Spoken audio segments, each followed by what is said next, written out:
తెలంగాణ రాష్ట్రంలో కాంగ్రెస్ గ్రాఫ్ ఒక్కసారిగా పెరగడంతో టీఆర్ఎస్ అభ్యర్థులు ప్రచారం ముమ్మరం చేశారు. మూడోసారి ముచ్చటగా తెలంగాణ రాష్ట్రంలో అధికారంలోకి రావడానికి బీఆర్ఎస్ ప్రచారం జోరుని పెంచింది. ఈ నేపథ్యంలో ఓటు మేరకని నేత ఎర్రబెల్లి దయాకర్రావు సతీమణి ఉషా దయాకర్రావు పాలకుర్తి నియోజకవర్గంలో గడప గడపకు తిరుగుతూ దయ్యన్నను మరోసారి గెలిపించాలని ప్రచారం నిర్వహించారు. అభివృద్ధి చూసి ఓటేయాలని ఉషా దయాకర్రావు ప్రజలను కోరారు. ఎన్నికల ప్రచారంలో దూసుకుపోతున్న ఎర్రబెల్లి ఉషాతో మా ఉమ్మడి వరంగల్ జిల్లా ప్రతినిధి పొన్నగంటి స్వామి ఫేస్ టు ఫేస్.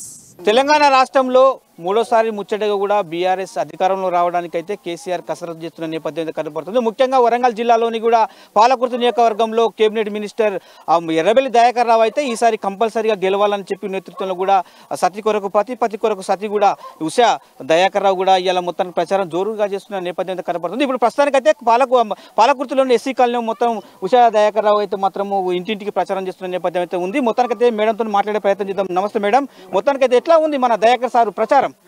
చాలా బాగుందండి.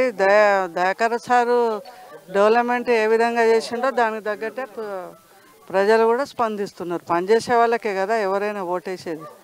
ఓకే మేడం, మీరు కూడా సారు అందుబాటులో లేకపోతే కూడా ప్రజలు ఆపత్తున్నదంటే మీరు కూడా ఉషా కూడా ఇంటికి వెళ్ళి పలకరించే మనస్తత్వం మీద ఉన్నది. ఈసారి ప్రచారంలో జోరుగా చేస్తున్న నేపథ్యం కనబడుతుంది. దయాకర్ రావు సారు మళ్ళీసారి గెలవాలని మీరు గెలిచి ఏం సాధించాలనుకుంటున్నారు?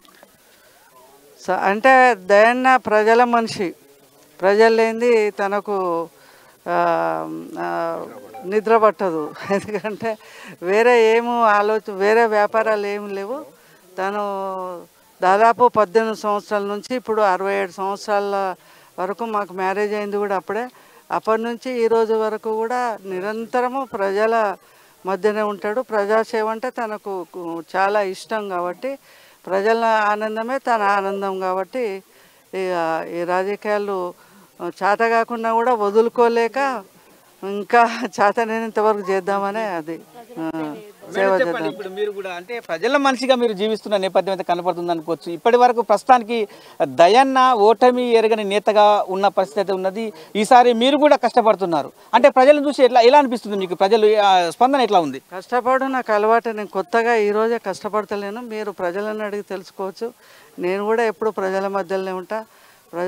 ప్రజల కష్ట సుఖాల్లో దయన్న అందని సందర్భంలో నేను ప్రతిరోజు 6 మండలాలు ఎక్కడ ఎవరు కష్టానికి సుఖానికి అన్నిటి కూడా నేను తిరుగుతూనే ఉంటా. మేడం ఒక్కటి చెప్పండి, ఇప్పుడు చివరిగా మీరు మొత్తానికైతే దయాన్న గురించి అర్నిసలు కష్టపడుతున్న పరిస్థితి కనపడుతుంది. ఇప్పటి ప్రస్తుతానికి మీరు పాలకుర్తి నియోజకవర్గ ప్రజలకు మీరు ఏం చెప్పదలుచుకున్నారు? మీరు ఒక సతీమణిగా ఉన్నారు కాబట్టి. పాలకుర్తి ప్రజలకు దయాన్న చేసిన అభివృద్ధిని చూడమంటున్నా. ఎందుకంటే పాలకుర్తిని రాష్ట్రంలోనే 4వ స్థానంలో డెవలప్మెంట్లో ఎక్కడ చూసినా సీసీ రోడ్లు.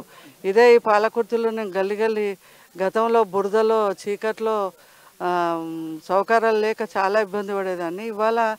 ఇవాళ ఈ రోడ్లన్నీ చూస్తే అసలు దయన్న దేవుడా అనిపిస్తుంది.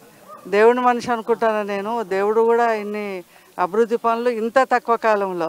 దానికి కారణం ఏంటంటే ప్రజలు నన్ను నమ్మి నాకు 3 సార్లు ఓట్లు వేసిండ్రు. వాళ్ళ రుణం తీర్చుకోవాలనే తాపత్రయంతో నిరంతరం కష్టపడి మరి ప్రతి గ్రామంలో, ఈ గ్రామం అని కాదు ఆ గ్రామం అని కాదు, ప్రతి నిన్న తండాలకు మీరు వెళ్ళి చూడండి, మీరే ఆశ్చర్యపోతారు. అసలు ఏంటి ఈ అభివృద్ధి? రాష్ట్రంలోనే ఎక్కడా లేని ఈ అభివృద్ధి. లైట్లు, రోడ్లు, ఇంటింటికి నీళ్లు, కరెంటు, పంటలు, పచ్చదనం, ఎక్కడ చూసినా అసలు పల్లెలు పట్టణాలు అయిపోయినాయి. అది ఇప్పుడు మన పాలకుర్తి ప్రజలకు మీరు ఏం చెప్పదలుచుకున్నారు దయాన్న గురించి? దయాన్న ఎలాంటి వాడో మీకు తెలుసు, దయాన్న చరిత్ర ఎలాంటిదో మీకు తెలుసు. అందుకే కదా ఓటమి అనేది లేకుండా గెలుస్తున్నాడంటే ప్రజల మనసుల్లో దయాన్న ఏ విధంగా నిల్చున్నాడు అనేది అదే నిదర్శనం. మళ్ళీ కొత్తగా చెప్పేది ఏముంది?